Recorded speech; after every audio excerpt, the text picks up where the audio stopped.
both sides of this debate are mistaken. Why? Because those who are saying, oh, no, ma'adallah, what a horror, the idea that there could be any Neoplatonic influence on Ibn Arabi, are coming from this half-literate pseudo-Ash'ari perspective, right, that doesn't know anything about philosophy.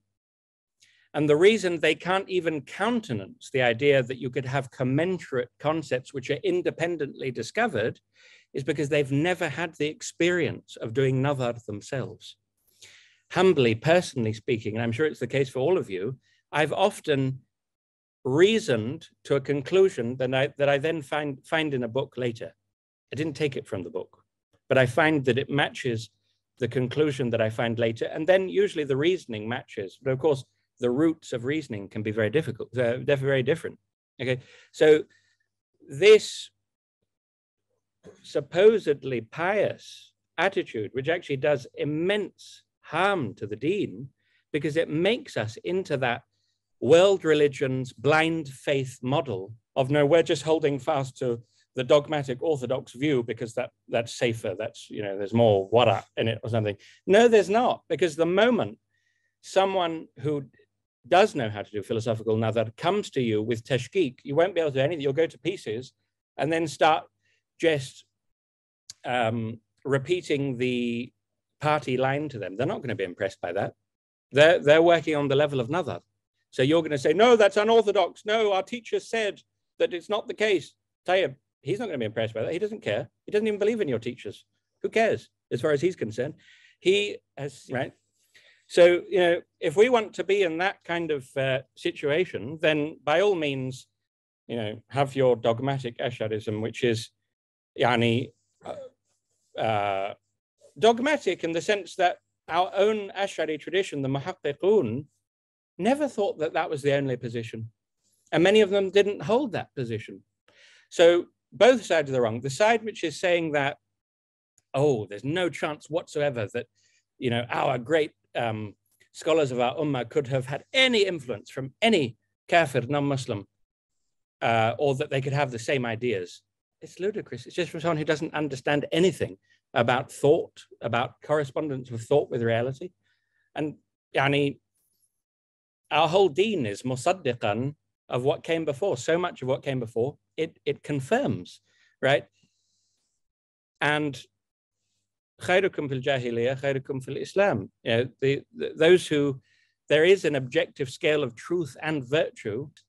There has to be a scale of virtue and a scale of truth, more or less correspondence with truth. So that horror that, you know, Al-Ghazali could have been influenced by Plato, you know, and then, you know, you make a laughing stock of us because he definitely was. Because the tripartite soul, we know exactly where it comes in. It's in Book 4 of the Republic. All you have to do is go and read Book 4 of the Republic, right? Once you've done that, there's no chance that you'll be able to, and unless you have no self-respect, there's no chance whatsoever, hashakum, there's no chance whatsoever that you'll be able to maintain that he wasn't influenced by Plato.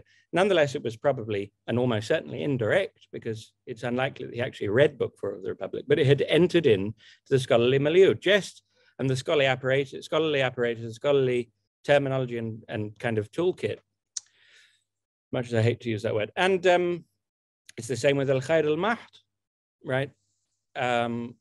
So that horror is just from people who don't understand what philosophy is, and it'd be better if they just tried to not speak so much, because it's not, that doesn't do anyone any favors. You're not defending the deen by doing that. It's quite the opposite. You're actually bringing the ridicule of the unbelievers upon us. The other side, which says it's just Neoplatonism, is also fantasizing and complete nonsense. That Akbarianism is Neoplatonism. That's also nonsense. Why is that nonsense? Well, for one thing, the term Neoplatonism as applied to the so-called Muslim Neoplatonists is a very, very shaky term indeed. Was there even any real Neoplatonism in Islamic philosophy is a very open question. I think personally, no, because all of those so-called Neoplatonists were Aristotelian immanentists, right? Who had some Neoplatonic influence on their ideas of, for example, the agent intellect. Is the agent intellect a Platonic concept? No, it's an Aristotelian concept, but they have a Platonized understanding of the agent intellect, right? You find that quite often. So, and if you look in the transmission of Neoplatonism to the Muslim world, it was actually very, very incomplete. It was based on two main texts. There were other texts, but the main texts were the theology of Aristotle, which was ascribed to Aristotle, as you can tell from the name, which is actually a paraphrase and not a direct literal translation, a paraphrase of, and it's a creative paraphrase that changes a lot, of important passages from the Enneads, but it's not the whole of the Enneads, and it's missing a lot of doctrines of the Enneads. And there's Al-Idah fil Khayr al-Mahd, which is a paraphrase of Plotinus's, Proclus's, the Elements of Theology, which was one of the most important texts in its translation into Latin in the medieval Christian world under the name Liber de Causis, the Book of Causes, okay? Both of those works miss out a huge number of most important Neoplatonic doctrines. They ontologize, okay? They ontologize what are really henological doctrines very often. So when the Neoplatonic author is saying principle of unity, they're saying being, okay? And that has immense and very profound consequences, okay? And as a result, because they thought these works were ascribed to Aristotle, what do, these early philosophers? What they try to do is they try to harmonize those works with the real Aristotle, which they also do have, which is explicitly anti-Platonic. So what they're doing is they're saying, we have this work, you know, we're calling it the theology of Aristotle because it seems to be the good stuff that we don't find in the rest of Aristotle.